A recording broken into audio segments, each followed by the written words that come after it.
지금까지 이렇게 거론되는 인물들, 돌아온 인물들은 역시 대선에 어떤 변수가 될지 주목돼서 저희가 한번 짚어봤는데요. 이런 가운데 여권의 유력 대선 주자인 야권의 유력 대선 주자인 윤석열 전 총장 향해서 국민의힘에서 드디어 공개 비판 목소리가 나왔습니다. 이 국정원 댓글 사건으로 재판에 넘겨졌다 최종적으로 무죄 판결을 받았던 김용판 의원.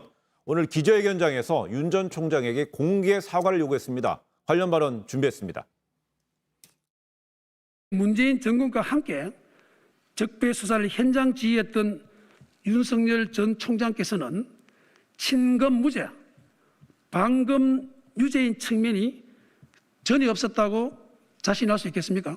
사과할 일에 대해서는 진정성 있게 사과하는 과물탄계의 전환 과정을 거쳐야 한다는 것입니다. 진정성 있게 고해성사하는 과정을 거쳐야 윤 전 총장께서도 새로운 힘을 얻을 것이고 예의주시하고 있는 수많은 우익 인사들도 고개를 끄덕일 것입니다.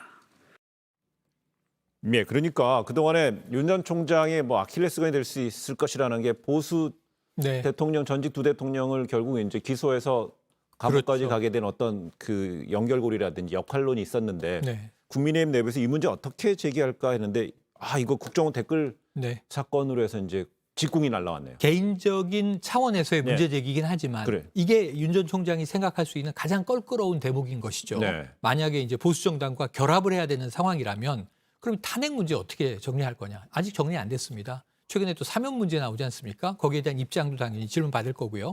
이 김용판 의원은 직접 당사자예요. 본인이. 사실은 이제 권은희 의원도 이때는 배치되는 입장이 있었습니다. 이렇게 질문을 했을 때 윤 전 총장이 여기에 대한 답을 하지 않고 국민의힘과 뭔가 관계를 맺긴 어렵거든요.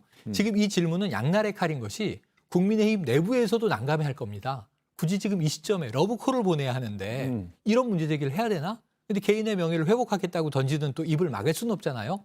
상당히 좀 복잡한 양상이 전개될 것 같습니다. 결국 보니까 이제 2013년으로 거슬러 올라가게 된 국정원 댓글 수사, 의혹 수사는 그 당시에 황교안 전 대표가 또 법무부 장관이었단 말이에요. 법무부 장관하고 수사팀장의 인연이 있잖아요. 그렇습니다. 또 여기에 대해서 또 이런 어떤 사안에 대해서 홍준표 의원도 윤 전 총장을 또 비판한 바 있고요. 네, 그렇습니다. 그러니까 말씀하신 대로 국민의힘에서 이제 그 윤석열 전 총장을 이렇게 영입하기 위해서 껄끄러운 사람이 또 김용판 의원만 있는 게 아닙니다. 황교안 전 대표나 홍준표 의원이나 모두 이제 약간 불편한 사이로 볼 수 있는데요. 황교안 전 대표는 말씀하신 대로 2013년 법무부 장관이었는데요. 이때 국정원 여론조작 사건 수사가 있었습니다. 이명박 정부가 대선에서 이기려고 국정원으로 댓글 공작 등을 벌였다는 건데요. 당시 황교안 법무부 장관이 사건을 축소하기 위해서 수사팀장으로 있었던 윤석열 전 총장을 방해했다 이런 의혹이 있었습니다. 두 사람 당연히 관계가 좋지 않습니다. 홍준표 의원과도 윤 전 총장과 사이가 좀 좋지 않죠. 그래서 홍준표 의원 같은 경우는 문재인 정부의 사냥개로 견마지로 해서 벼락 출세했다 이런 식으로 비판을 또 하기도 했습니다.